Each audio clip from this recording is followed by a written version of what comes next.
Hello and welcome to the EU Masters playoff stages. And while we take a look at some of the highlights of the group stage, I want to introduce myself. I'm Medic and joined by Foxtrot for the first series of the day. Foxtrot, how are you feeling? Oh, I'm feeling fab, man. It's been way too long since we got to do something together, and I'm excited. It's going to be a fun series as well.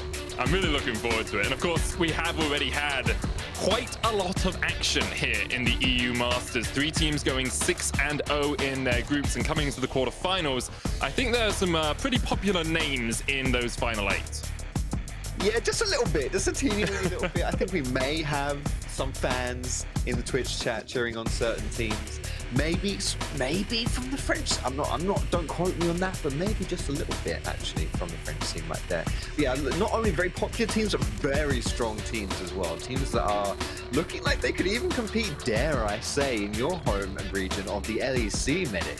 Yeah, I mean, we've all heard the rumors about K-Corp, right? We've all heard how strong they have been. You can see them standing at the top of Group D, 6-0. Alongside them, UCAM, Big, both going 6-0 as well, with Misfits Premier rounding out our #1 seeds with a 5-1 record. I think the most important thing to take a look at here, yes, we've got 3 6-0 teams, but look at the smaller regions coming through here. Mkers from the PG Nats, Matchco as well, almost getting through to the knockout stage, and Sup Up from the Balkans getting through. I honestly think this there's been a lot of upsets so far in the group stage, and I'm waiting to see whether we get the same in these quarterfinals.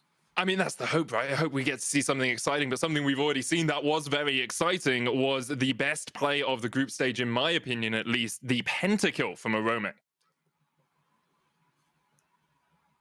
Marku looking for the engage. Mini Duke has to force his stopwatch already. They dive into the backline. They're trying to get the damage of dynamics, but it's not there. The shutdown onto Deadly. They slam the bear, but it's not enough. Oh. It's up to Arome. He's popping. He's popping with the triple. He's popping with a quadra. Come on, man. Get the penta onto Rubio. The flash is there. The leg sweep goes, but Arome should pick this up. Pentakill from our man in the top lane. He bloody deserves it, Rubio. You better give it to him as the hook shot comes over. Pentakill for Arome. I don't think there's much that gets me more hyped than Excoundrel casting a pentakill. The guy's got 2 of them this season alone. He pops off every single time. It's like the give it to him, man. It's such a classic line now. I love it. I love it so much. He's great, man. He's great. I was there for the first one as well, right? Yeah, it was White Knight at LEC. That was a lot of fun. I wasn't expecting him to go that hard, and when he finished, I was like, what do I say now? And I completely flipped it. I mean, there's not much you can say as a color caster in those situations. But we have seen some of the highlights from the group stage. Let's have a look at where the bracket stands as well. As we've said already, 3 teams went out 6-0. Misfits Premier going 5-1. But that middle of the pack fight is really where things got interesting. We're actually going to skip through the groups and go straight into the quarterfinals brackets. Today we have UCAM facing off against Mkers and K-Corp versus Sup Up as well. Yeah, these are the 2 teams coming through from first seed here from the Spanish region versus the Italian representatives, and then later on today we'll have the first seed from France against the Balkans. Now the Balkans and the Italians both really upsetting to get through to this stage. Upsetting their groups, I should say. It's not upsetting overall. In fact, I'm fairly excited to have them here, and I do think, you know, if we are going to see any upsets so far in the quarterfinals, these are the 2 series to keep your eyes. Yeah, and importantly, no Polish teams making it through to the quarterfinals either. A big surprise after AGO Rogue really ripped through EU Masters last summer. However, let's move forward to the game at hand. UCAM versus Mkers. We'll start off by talking about the key player to watch on the side of UCAM. It has to be Hadess. This guy is continually popping off. His jungle performances are absolutely stellar. And I think that if we're going to see UCAM dominate this series, it's going to be on the back of Hadess. Any team that goes 6-0 in EU Masters is a well-oiled machine, and the jungler is always the well-oil of said machine. And you're seeing it here exactly with Hadess. You know, he's got some phenomenal stats. This guy's been around for a decent time, quite a familiar name that we've seen in EU Masters. This is his 5th EU Masters in a row. previous 4 times he was playing in the Benelux region. So it's his first time coming into more of like a more prominent region here, coming through the SLO. And yeah, he's just done a really, really good job. You know, it's his first time making quarterfinals as well. I'm just really happy for him from that perspective, but also just, you know, no charity given. He's just really good. He's a really, really good jungler, and he's a great facilitator for this UCAM team. I think the meta really suits him at the moment as well. These engaged junglers who can get onto the backline, the Hekarims, the Udyrs who can be those disruptions in the middle of team fights, can do a lot of work. And when he teams up with Plasma, he is truly unstoppable. That Nidalee performance against MCK was absolutely stellar from him. Here it comes. Here it comes. Spiff Right in the needle. downtime. Let's go. See, you think you're safe nomming on that nice honey fruit? No. The sweet palate right there is a bait. It's gonna get speared in the back of the head. You know, they say a moment on the lips, a lifetime on the hips there for Olaf, and he paid for that with his life. Looking over at Mkers, though, one of the key players I want to focus on is Guubi in the AD carry role. Now, he hasn't only been playing AD carries. We did see him bring out Sion earlier in EU Masters, but something that really stood out to me for Guubi is just how much damage he is doing for his team. He's playing a lot of these hyper carries, actually unkilled on the Jinx so far in the tournament, and he is truly popping off when Mkers succeed. I think currently in the meta as well, if you have an AD carry that can really carry, it's really, really strong, because we're seeing a lot of team fights go around as well, a lot of teams playing for those team fights, so having that reliability right there in that backside, just pump up that consistent DPS, really, really nice. Guubi absolutely has been that for Mkers, and one of the more impressive things for me about Guubi, firstly, he's only played unique champions. He's not double upped. He's just playing. He can play anything basically, which is really, really nice. And also, it's a really kind of a kind of, what's the word I'm looking for? It's not the style that Mkers normally play. Guubi is more of a facilitator when they were in the PG Nats, but here in EU Masters, he's really taken on that responsibility to be more of a carry. He's done a fantastic job, and this is why Mkers, honestly, a big reason why they made it into the quarterfinals. And he's topping the charts as well. 32% of his team's total damage as an AD carry is absolutely phenomenal. And then his damage per gold, that last stat, that means for every 1 gold he gets, he's doing 1.6 damage, which is so much higher than the traditional AD carry. Usually that number is about 1.2, 1.3 at most. 1.65 is absolutely crazy for damage per gold. Very economical, especially considering Mkers like playing around topside as well. Like they like having Doxy getting some attention, so he's not always going to get the most funneled into him, but what he gets, he makes the most out of. He really does. And before we get on into the series, I've missed out one of my key graphics. I prepared this whole thing earlier, Foxdrop, and I forgot about it. Let's talk about these teams' playstyles, because I know it's something that you really focused on when you were doing your research for these two teams. Both of them actually on the slower side, usually get less combined kills a minute and don't really focus on these early objectives. And if that's the expectation that you want to set going into this series, I think it's a pretty good one. Is, these games might be kind of long. We've got, as you see there, 34 minutes for both of these teams. Both these teams are in the top 5 in the entire EU Masters for slow games. And as you say, don't like to play too much around objectives. So I think, honestly, like, either we're going to see like complete slugfests that just break this the norms here as teams try to take advantage and adapt to the other team, or we might have some games going quite late, and then it really comes down to the preparation of the teams, how you set up around those objectives later on, how composed you can be. It really comes down to that late game decision making as well. If you guys want to get involved at home in our predictions, that's all or nothing. You can join the community and share your predictions on Discord. Follow the link below, discord.eumasters.lol. Jump in there, get your predictions in, and we'll come back to those later in the day. I think a lot of people will be erring on the side of a UCAM prediction today, with them being 6-0 so far. I think it's pretty one-sided in how most analysts think today is going to play out. But that's always good, because the more expectations you set, the easier it is to write an underdog story, right? Yep. And the underdog story starts right here. First game 1, first draft. There's certain power picks that both these teams like to go towards, but as I say as well, both these teams can be quite flexible. I'm really keeping my eyes on the jungle pool. Hekarim, Udyr, Volibear, both these junglers love to play them. Yeah, Seraphine already banned away. No real surprises there. We've seen a banned out throughout the majority of the EU Masters. Mkers here on the red side to kick us off. That does give them some counter picks later on in the draft. It gives UCAM that first pick priority that we so often see as a focus. Skarner taken away from Hadess here. So obviously, exactly as I predicted, it's a jungle ban. Yep. Udyr, Hecarim, I heard Skarner. I definitely heard the Skarner Fox drop. Yeah.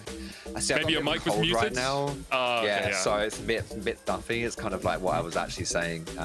So apologies if you misheard what I said. I definitely said Skarner. That Nocturne though, obviously, is a great flex pick nowadays. I don't think, you know, somewhere Vedios is just jumping for joy every time we see League of Legends in the current patch, because genuinely you see Nocturne jungle, top, and mid. We've seen it all those positions in EU Masters as well, so a pretty good takeaway there.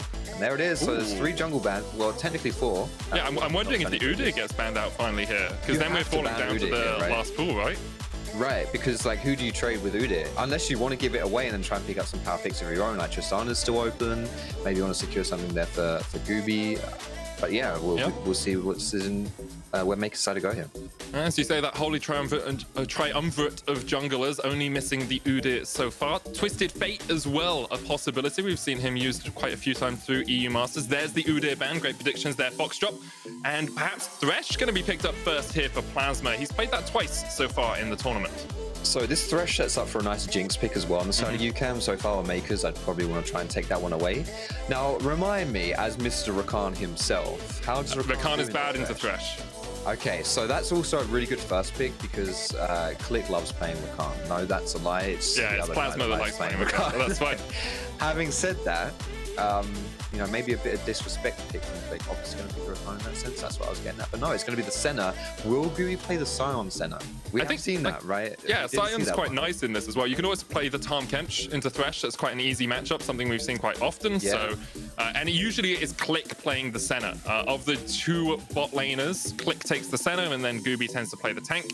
But instead, it looks like Mkers are going to go for a jungler of their own. We haven't seen Taxa yet bring out the Lillia in EU Masters. I think that's a really, really good bot pickup here. Actually, is the Senna Tahm Kench. That was very nicely said, doing my job for me. Thank you very much. Well, as far as Lillia is concerned, though, yeah, hasn't played in EU Masters, but domestically was his most played champion. So easy to fall back onto that. Obviously, Lillia is still really strong, you know, and she does a lot of things that Hecarim Udyr and that stuff, you know, what they do as well. Going to be answered with the Olaf, and going to be that Jinx as well. So Jinx Thresh, very powerful combo right now. Jinx very strong. We actually saw lots of highlights of Guubi popping off on Jinx. Yeah, we were getting into this series, but yeah, good setup so far. Looks like both these teams should have their bot and jungle rounded out in this first phase of picks. And one of the great things with Jinx into Senna is you can't equal Senna's scaling, because Senna's scaling is infinite, but Jinx hyperscales, right? So she is very strong at the same points that Senna is very strong, meaning that you can try and match at least that AD carry in the bottom lane. There's the Sion, so we have a bit of engaged potential as well. Probably going to go down to Guubi in the bottom lane, and no mid laners or top laners picked up yet. Mkers keeping their top lane and mid lane counters available for them when they get into the second portion of this draft. I would imagine that Mkers would try and get the counter for top side. Traditionally, Mkers tend to want to get Doxy in a more favorable matchup, and he does play a lot of these kind of more damage-focused champions. Doesn't tend to play a lot of the dog champions in that top side. Maybe the closest thing is like the Urgot or even the Karma. Very different to just like the tanky things that we sometimes see. But either way, I feel like with Doxy's champion pool, it's important to get like a good matchup there. But the Victor ban here, not a real surprise, because it's one of Baca's most played champions. I think it actually might be his most played champion in Syndra and Victor were his most played champions in the group stage. There is that ban coming through though from UCAM over towards Doxy, try and limit what he can do. I would not be surprised in the slightest, by the way, if we see a Gnar ban as well.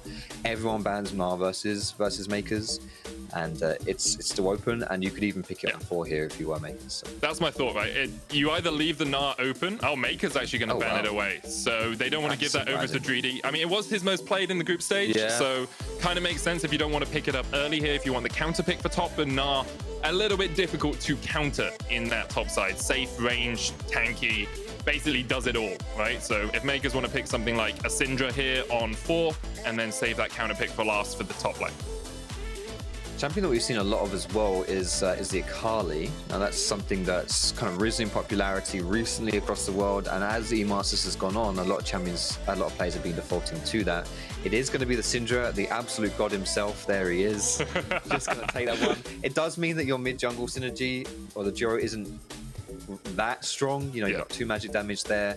Nothing crazy. Like Syndra pairs really well with aggressive junglers because you can set up with a scatter weak.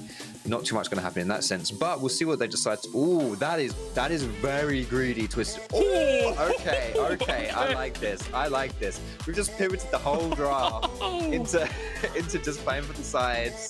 I like it. I love it. I mean, it's amazing, right? You have so much split push pressure, you have so much threat in the side lanes, and the issue here for Mkers is where's your AD, right? Like, I was thinking, oh, I'm UCAM, just pick a Malphite because you know you're going to be playing into an AD top. Could be a really easy lane for you to survive, but at the moment, if they lock in this Gragas, which they won't, they'll lock in the Gangplank. They have good scaling, but they are very susceptible to getting 1-3-1'd and jumped on in side lanes.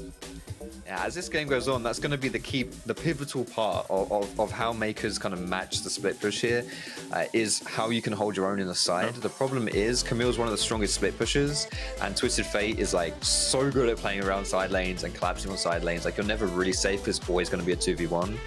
So that's going to make Doxy's life pretty hard. I think the lane phase can be a little bit tricky though for the Twisted Fate. He's going to have to rush those Merc Treads, especially versus Lillia as well as that Syndra. So yeah, I think for UCAM, you know, you've got a little bit more pressure early on, I would say, in the Olaf. Obviously, he likes to clear, but I think his fighting is a little bit stronger than Lillia's. But still, a lot of good scaling from both sides, as we kind of expected coming into this matchup. I mean, coming into the draft, we said both teams like to play it slow and steady, low kills, heavy scaling, and that seems to be what we've got out of the draft. I saw 4 TPs on the map as well, so expectations are those TPs will be used to get back into the lane, but there's always the opportunity that around that level 6 from the Twisted Fate, we see people getting into these side lanes, people coming in for a bit of action. And with neither team prioritizing dragons early, perhaps we'll see some fights over early Rift Heralds here, Foxtrot.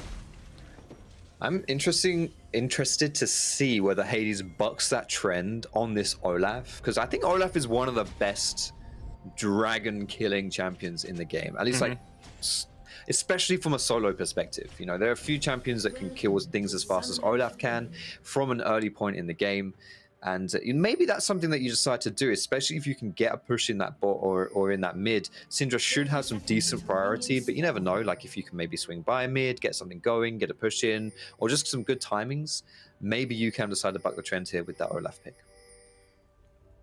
Mate, I feel like we're at a witch's cauldron with the amount of potions that have been picked up by these teams. 3 corrupting potions on the side of Mkers.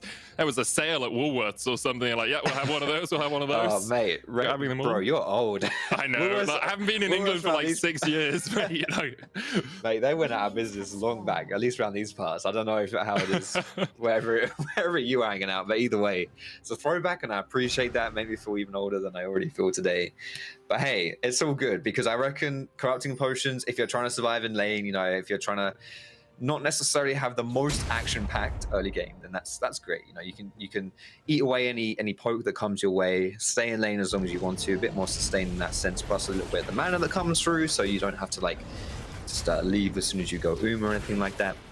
So yeah, it definitely helps for you to keep that lane phase a little bit more tepid, as we're going to see both junglers here starting at the blue buff. It's really important that Olaf gets that blue at level 1, because he wants to spam undertows to clear as fast as possible. And without that blue buff, he can cast about 3, maybe, before he goes which is not very good for his clear speed. Yeah, he really needs to be able to get as many undertows down as possible. We saw Doxy and Dreedy trading a little bit in the top lane. Gangplank, of course, with the grasp, will be able to heal himself up, and the parlay damage with Corrupting Potion, with Trial by Fire, just chips away at Dreedy bit by bit. Expectations are that Camille loses that lane early on, and then we'll start to scale as the game goes on. I love how you brought up the potions, and I, you know, continued that into, yeah, just sustain, nice and chilling, and look how many biscuits have just popped up in the inventory of the players as well. Like, yeah, okay, I guess if you fancy that kind of playstyle, then that's totally going to work for both these squads. At least from Dreedy's perspective on that Camille, oh, wait a tick, that's a good hook. Guubi's going to get pulled back, heals up just a little bit with the Corrupting Potion. With the biscuit still in his inventory, will be okay for the moment. Zwyroo trading here onto Baca in the mid lane. Low on mana, but the Dark Spheres are connecting. And that Corrupting Potion is ticking over. No charges left on it for either of the mid laners. All right, so a little bit of aggression right here. Guubi has to be kind of careful. He's going to chow down on that biscuit, give him a little bit of health here as well. And really, at this stage of the game, under tower is not really where you want to be, honestly, if you're playing this Senna Sion. But you know what? let's shut up about that, because what's happening in top side?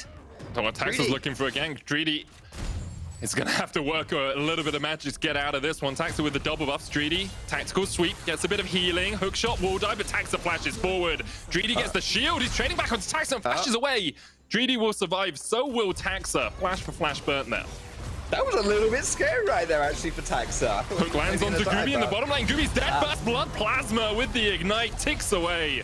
And that Sion goes down. He dabs on him as Plasma picks up the first kill of the quarterfinals. Beautiful stuff right there from UCAM's bot side. These two have really been playing quite well. We mentioned as well how Guubi was one of the main components for Mkers' success when we were looking in the group stage. And yeah, if you want to shut him down early, that's great. Of course, 27 CS to 8 on the side of the Sion. Really not going to do you too many favors right there, but it's perfect start for a Jinx lane, especially a champion that wants to scale up. Anytime you can get early stuff going on a late game champion, it's beautiful stuff. But Doxy, he's going to be in a little bit of pain by himself. Here comes Hadess. Yeah, Hadess has snuck his way through here. There's a lot of vision around. The undertow goes wide. Hadess chucks an axe into the ground, and Doxy will have to burn his flash to escape. I mean, I respect it. That was like a mad life axe right there. He thought Doxy would flash, try to predict that one. Doesn't matter either way, just going to get the flash. Probably not too much going there outside of that anyway. But at least Dreedy now can push this in. If he wants to go for a reset, he can do it. He's already used his TP, actually. He had to go for that early one, didn't he? We got ganked. But either way, as far as Hadess is concerned, he can just now go from top to bot with his jungle. Very happy there. Picking up all this farm. And the junglers, this is what jungle's all about right now in Season 11. You know, you just walk around. If there's things to do, you can do it. But really, you're just looking to farm the jungle up. Yeah.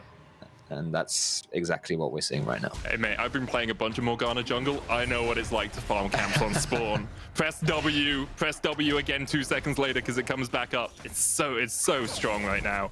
And you farm up quicker than most of your laners. That's actually happening for these two junglers right now as another hook goes down onto Guubi. The heal has been popped. There's the play to bring Guubi back. He's going to use the Roar of the Slayer to heal himself with that little bit of shielding. Last Embrace goes a bit wide. Decimating Smash connects on one, but another play coming out, and Guubi's going to have to flash piercing duck. Oh, Plasma, you absolute demon!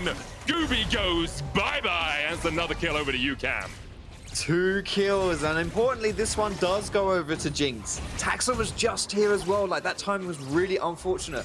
If Mkers bot lane could have waited, like, 20 seconds there, Taxa would have been around to influence this play. Could have maybe even turned the tides there, because there's no vision for the bot side of UCAM. A little bit greedy, but my goodness, Sion is just an absolute magnet for these hooks right here.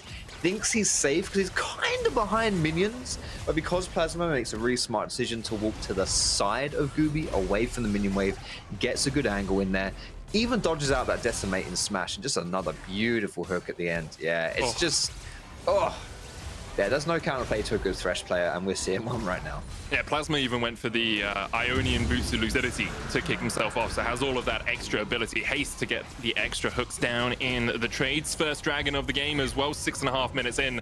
It's a 1,000 gold lead for the #1 seed from the LVP, and they are popping. Bot lane especially is having a grand old time. You know what happens when your bot lane has a grand old time? Your jungler around the dragon also has a grand old time. So that's why we're going to see that one going down pretty early here. We won't have too much contests on the dragons in general because both Click and Guubi can't really do anything about it. Don't push lanes fast enough, and absolutely, the kill threat is monumental here from the side of Thresh. Like I mean, we've already seen Guubi die twice. He's still got his summoners up. If you're in range of Plasma to just walk up to you, especially since he's got tier 2 boots, as you mentioned, and there's no shoes on the side of Mkers bot lane, he can generally, like, if you're just in lane and you're not hugging your tower, he'll just walk up to you, flay you, and you're in a lot of trouble. So yeah, you really got to respect that. That's going to give huge power in that bot side to UCAM. We'll see when they decide to rotate to the top though for this Herald, because they're definitely going to have the first move here, and I don't think Mkers will be able to contest that either. And that's the thing as well. It's not just about the fact that you have pressure on the bot side of the map, right? You talked about it. The jungler now gets Dragon for free. He gets control of bot side river. But also because you have a Twisted Fate for UCAM, he now gets to only go top lane with his ultimates. Like, he only needs to go top. He only needs to use the Destinies to try and get pressure on top lane because you've already got a winning lane in bot side. So it actually opens up the entire map for UCAM, opens up that Rift Herald play if they want it. I would like to see them recessing around now if they're going to go for the full investment in it, but it looks like Hadess instead is going to clear out this bot side jungle and then work his way back up to top. So alternatively, what you could also do though is just dive bot at this point. You know, I mean, sure. You've got Hadess walking around the area, and if Baca wants to ult down as well, that's something you can try and do. But exactly as more of the standard vanilla play here, we are going to see those pings go down to the Herald, going to take that one up. The fact that we've already gotten a plate from bot sides at this stage of the game is pretty nice, honestly. It's almost a second plate as well. I'm really curious to see because they haven't invested their bot side. He's in trouble. Dreedy. Oh, he's been scattered. Unleashed Power comes out as well. Tries to jump in with a Hextech ultimatum. Tries to get across the wall, but can't quite manage it. And Taxa will secure the kill. Really well played there by Mkers to see the window of opportunity they had to catch out that Camille. That's exactly what they needed to do to stop that Herald from going down, because UCAM, yes, they're destroying bot side, but the rest of the map not necessarily being that strong for them. That's just how it goes at this stage of the game. Catching Dreedy a little bit out of position, a little bit greedy there with his pathing. That is going to deny the Herald, at least for now. A second play goes down in this bot side. Now UCAM are actually going to start this one back up again. And Dreedy, he's respawned, he's coming back in. And it looks like they're just going to take it out for free. No contest. Yeah, it looks like Mkers have decided they don't want to go for that Rift Herald. They lost a plate in the mid lane, as you say, 2 in the bottom lane, and that gold lead continues around the 1,000 mark. But with Rift Herald being taken now, that's 320 gold that you should be able to get for your team pretty easily. So the expectation is UCAM will be able to extend their lead just a tad pretty soon. I want to see where they throw this Herald down, because Hadess did pick it up. The benefit of giving the Rift Herald to your jungler is you can use it pretty much anywhere on the map, whereas if it's in a laner's pocket, obviously most likely it's going to go to wherever that laner is playing. But Hadess has a lot of options here. I reckon it's either going to be mid or bot. I don't think I'm going to win any Nobel Prizes of intelligence for saying that. But either... in fact, I'll award you the Nobel Prize of Intelligence. Congratulations. You can have a medic prize, mate. From, okay, from a former world champion. There we go. Former world champion. Okay, you are literally a former world champion. Yeah. And what would that prize entail? Literally just what happened there. Like we don't have any backing. That's all you get. Right. Okay. Well, I mean, I'll take that. Some validation, words of affirmation. That's cool. Tax, on the other hand, looking for a little bit more than just that, as he is sliding in the bot side. Be hard to... Oh, they don't know he's there. They do not know. Rafitta's going to step forward. Does have the flash, has the heal. They're looking for the sleep here. Flash away from Plasma with the lantern. Rafitta gets out, doesn't have to burn either of his own summoners. Now Hadess is around the corner. Destiny coming out as Zwyroo is getting chased away by Baca. There is the dawning shadow to give Zwyroo a bit of a shield, and he'll flash across the wall out to safety. But 20 seconds on the dragon. This is an easy enough setup for UCAM to start stacking towards that soul. Exactly as you say. It's coming straight up here. It means we're going to get Cloud or Infernal Soul. Both of those souls, I think, are actually pretty good for UCAM. You've got 3 players on the side of UCAM who don't actually have gap closers, so being able to run extra speedy is going to be really nice if you do get that Cloud Soul. And obviously, Infernal Soul needs no explanation as to why that's strong to pick up as well. So yeah, UCAM, if they can get this early Dragon Soul, obviously they're on pace to do such a thing. But if they can do that, they're going to really reap those benefits, and Mkers are going to have to be careful on that one. Actually looks like what they're going to try and do is shove in this bot wave, then reset for the dragon. Rafitta sitting on a lot of money right now with those plates going down. Unstoppable onslaught used by Guubi, goes a bit wide. The play out of the decimating smash. Past Plasma puts down the box, and immediately Mkers have to disengage. This is so well played from Plasma right now. The more I see this lane, the more I think this Sion pick is just really hard to play in this lane. Like, Thresh is absolutely dumbstering Guubi right now. Even in the little... Oh, no, they don't know Hadess there. Oh my goodness, here he goes. They do. They have the oracles. They know he's there. Yeah. He's going to go in with the Ragnarok, though, looking for Click. TP behind them. Cannon barrage used by Doxy, and Mkers are looking for the fight.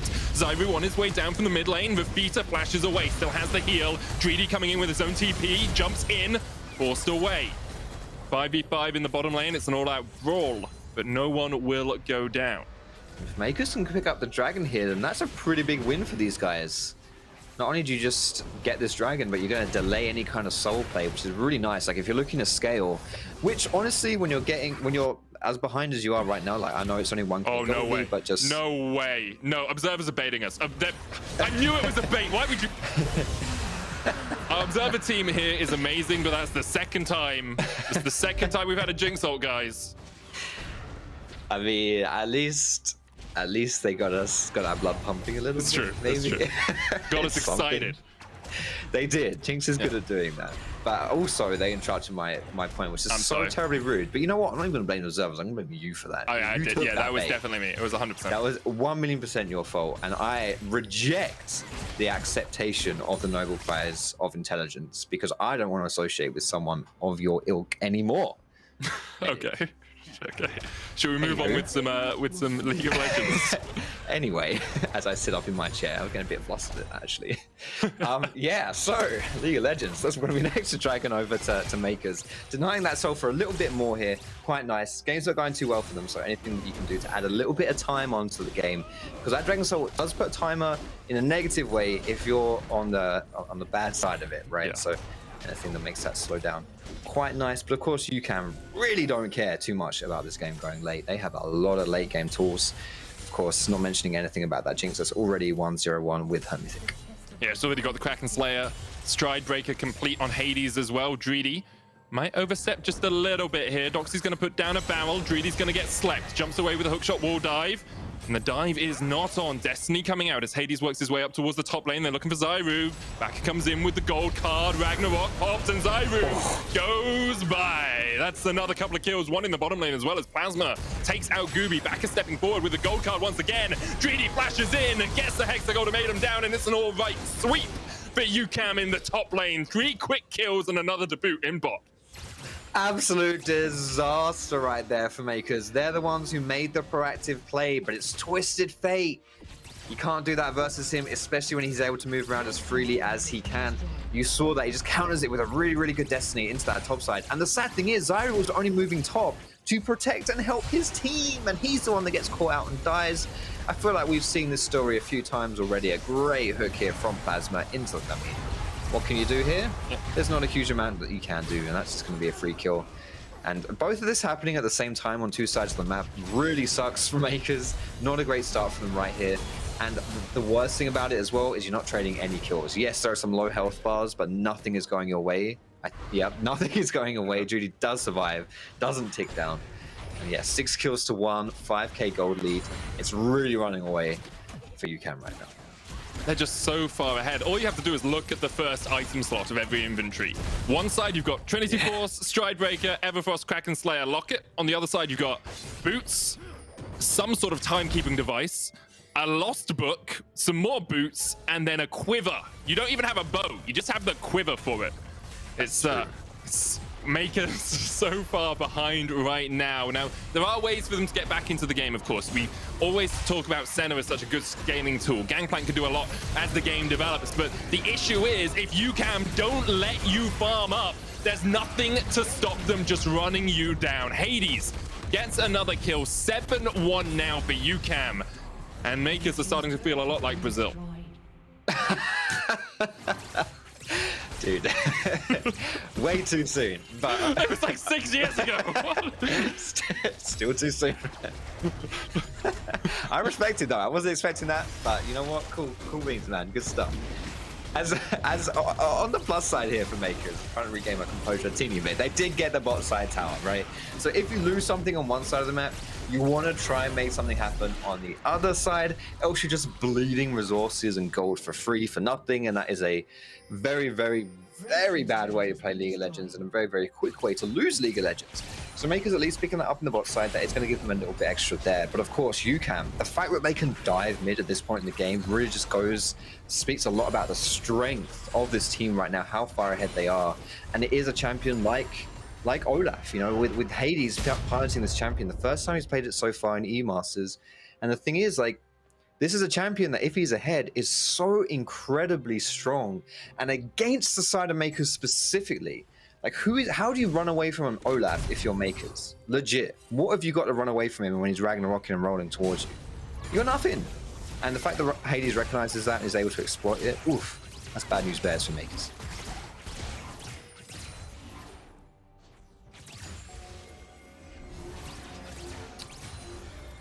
And Mr. Medic, are you still here, my friend? Mr. Medic appears to not be here, though he is actually my friend. I take back what I said earlier, so I'm just going to go ahead and entertain you guys while I can by myself here. As you can, I'm going to pick up this their second dragon, the third dragon of the game. It is going to be that Infernal Soul. Infernal Soul, very nice to pick up here. Pretty much for any League of Legends squad, any kind of lineup that you draft, Infernal Soul is always going to be useful. Just gives you more damage. Dreedy, though, he's going to be jumping in on Doxy. Not going to be able to get away from this one. Rafitta here, got a lot of damage, doesn't pick up the kill, but still, Dreedy, 2-1-1 now. Empowering the split push. Really, really important because, this was a lane that was struggling. UCAM's only losing lane at this point of the game was that top side. To be expected when you're playing versus GP. The fact you can get to this point in the game and still have, like, get back into the game with these kind of plays, massively important right here for the side of UCAM. Yep. Second Herald being dropped in the... Oh, here we go. I think Medic might be back. He's back. Welcome back, Medic. I missed you. I missed you too. Yeah, I apologize. My computer decided to restart for no apparent reason, but we are back, and it is still a 7k gold lead for UCAM. It's still a massive advantage for them. They're setting up... Well, they've already just taken the Inferno. Drake Baca in this 1-3-1 position that we talked about. I think they put Dreedy down in the bot lane now, Foxshop, and it's looking insurmountable for Mkers. Absolutely. And something I was mentioning when you were gone, just the fact that, Camille had a tough early game, but got some kills now. Really able to match up against this Gangplank. Not a problem in that side lane anymore, which is really, really good for UCAM if they want to play for this split push. And of course, playing versus TF always makes it extra hard to play in that side lane. We'll see them they're just walking around the map now and picking up all the gold. Like, they have so many towers, 4 towers at this point in the game. They can really just do whatever they want, and there's not much threat coming out from the side of Mkers. I really like the itemization here from Rafitta as well, going for the rapid fire cannon second, just to give himself that little bit extra range when it comes to these fights. Like, Senna obviously gets range as the game goes on. The threat of Gangplank chaining barrels into you as well is always there, and Lillia, if she gets close to you, that's when she can really put on those multi-man sleeps. So having that little bit of extra ability to step back from a fight, get the extra range down, makes it a lot easier for Rafitta to manage through these battles. And you can see UCAM stepping in towards this red buff, trying to take it away from Taxa, at least making him reset it. With top wave pushing in, Taxa really can't be around here for too long. Plasma's looking for a hook, stepping just a little bit further forward than I'd expect, but immediately they dive onto Click. Super Mega Death Bucket goes a bit wide, but another hook goes onto Taxa, and Click is done. 2 quick kills for UCAM once again, and they turn their eyes towards the Baron. 20-minute Baron Nashor might just be on the cards right now. It's a pretty quick Baron take as well. Olaf, Jinx, Camille. These champions do a lot of consistent DPS, perfect for taking down something with a butt ton of health like Baron does. I don't think Mkers can respond. You can't even try and steal this one. Your jungler is dead. You have seen stranger things, but I'm expecting this one just to go down to UCAM. Let's see what happens. Well, Zwyroo on the Syndra, we've seen them steal them quite a lot of times. Cannon Barrage coming out as well. Syndra just across the wall, looking for that Dark Sphere. Scatter the Weak goes back. Cannon Barrage still going in. Guubi diving forward. Shutdown comes out, but it's secured. Hadess with the smite manages to take it. Guubi will fall. They do manage to pick up Dreedy, but Mkers don't get much out of that. You can be very happy with that one. I was a little bit worried when Syndra was uncontested at the backside of the pit right there. We're going to see the flank here from Dreedy, from Camille. One of the reasons why this championess is so strong is she's so good in a side lane, but the utility that she has, the tools that she brings into fights like this, really, if you're playing from a position of power for your head, really hard to play against. Able to get that pick, and then from this point on, it's 3v5, no jungler here. UCAM, all you have to do is just wait out the burst from Mkers. Don't play it too fast. Play it slow, play it nice and chill, make Hadess' life easy. After this flash comes in, my goodness, he didn't even smite that. My goodness, what? He smited that at like 1k. What? How did he even get? Okay, you know what? I take everything back about playing it slow. He absolutely bricked it when he saw that Sion flash in, and he almost lost the Baron, but they got it. Now we have the Jack Link's beef jerky, yummy, delicious Baron play here for UCAM. Oh, Plasma's going to hit another hook. Doxy uses the oranges to try and get out, but the zap's going to connect. Rafitta opening up with the big guns. Doxy almost down. Super Mega Death Bucket finds its mark, and UCAM are going to get excited. Zwyroo next on the menu. It's a double for Rafitta. He's looking for more. He's looking for 3 at least. Click goes by as if Rafitta continues to dive in. They are behind the inhibitor line, and Guubi can only watch as he gets deleted. UCAM with the ace in the base are looking for the win. 22 minutes on the clock. UCAM barreling down this mid lane here. It's been dominant from start to finish. The bot lane of UCAM especially, Plasma, so good on this Thresh. Such a strong playmaker, able to make it happen right from the beginning in that lane phase. Transition it through the mid game. It's a very one-sided game one. We'll see if Mkers can turn it around, and Clink's gonna die out of that fountain. Ah, insult to injury. 14,000 gold ahead at 23 minutes. That was a stomp, to say the least. And UCAM showed that their performance in groups and in the LVP was not just a fluke. They absolutely steamrolled that game.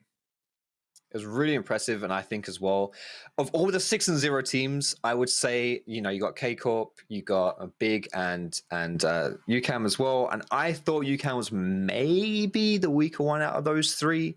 Yeah, they got 6-0, maybe a bit an easy group, but blah blah blah. But no, after seeing this game, honestly, nah, they're just really good. They're just another really good team here in E-Masters, and they just put it on display in that game.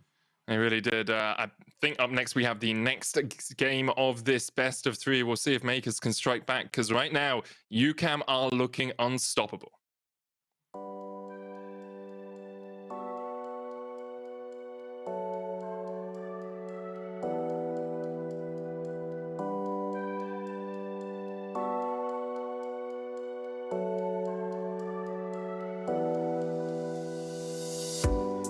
Nothing comes easy.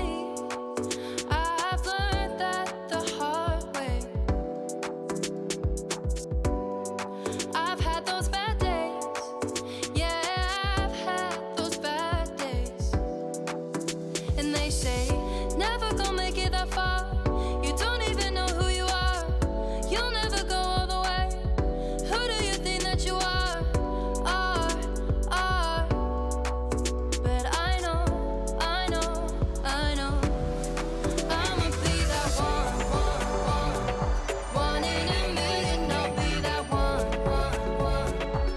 in a million. Ain't gotta stop till I'm at the top. I'll be that one in a million. I'ma be that one. I'ma be that one in a million. I'll be that one. I'll be that one in a million.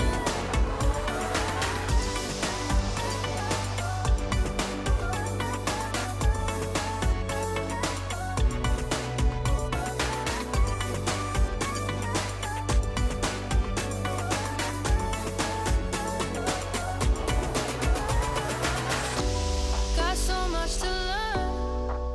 Yeah, I know it's a long road, but I got nowhere else to go. I got nowhere else to go. And they say, never gonna make it that far. You don't even know who you are.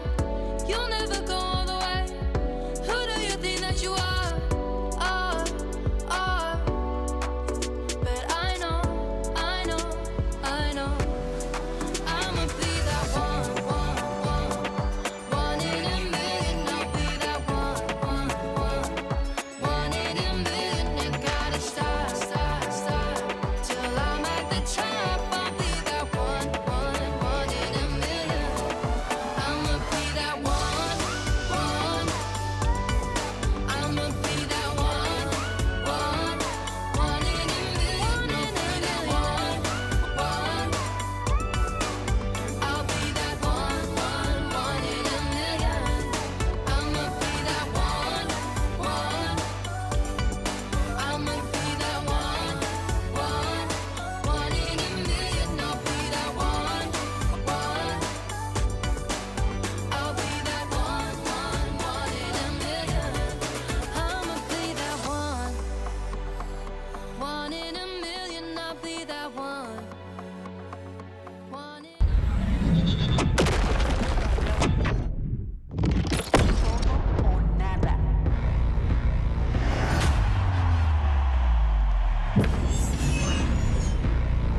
All or nothing.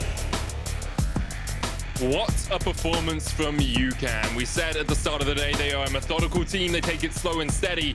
And they just finished that one in under 25 minutes. Devastation from start to finish, Foxtrot.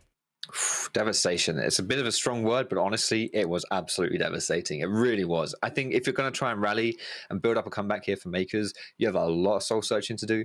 I think there was not a lot of positives coming out of that game. Maybe you can just address some things in the draft. For example, Guubi on this Sion was absolutely farmed by the UCAM bot lane. Plasma had some really good hooks, some really good plays, and it really looked like anytime Mkers tried to do something, as you're seeing here, the response from UCAM was always just a little bit better, meaning they couldn't really get back into the game once they fell behind.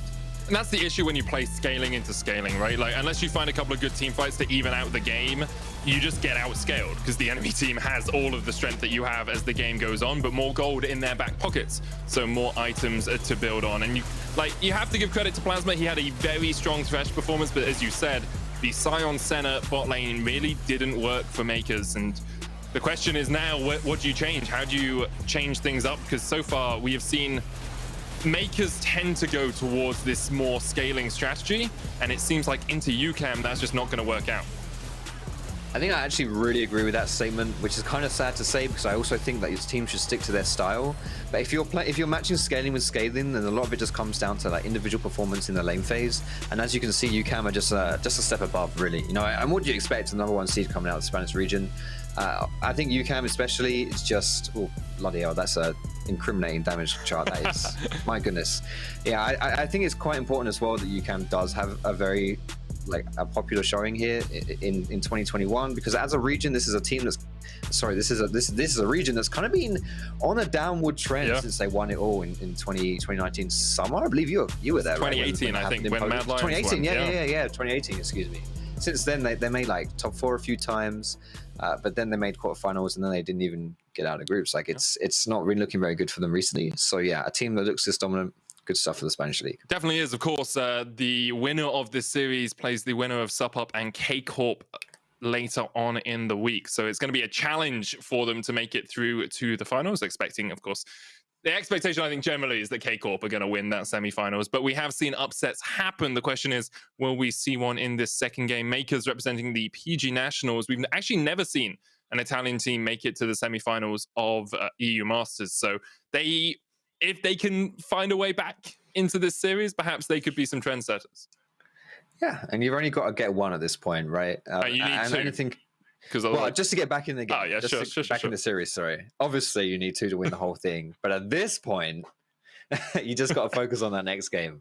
And I think, of course, Mkers have shown good enough stuff during the group stage that they could take a game off UCAM. And once that happens, regain your composure. You can really think about game 3, think about what's coming forward. But of course, all starts with game 2. And a lot has to change if they're going to win that one. It definitely does. I think we're going to get on into Champion Select, I believe, as soon as we can. So we'll be getting ready for the next game. I don't know if I misheard what the producers were telling me. Oh, we're going to a quick break before we get on into Champion Select. So my mistake. We'll be back in just a couple of minutes' time, guys.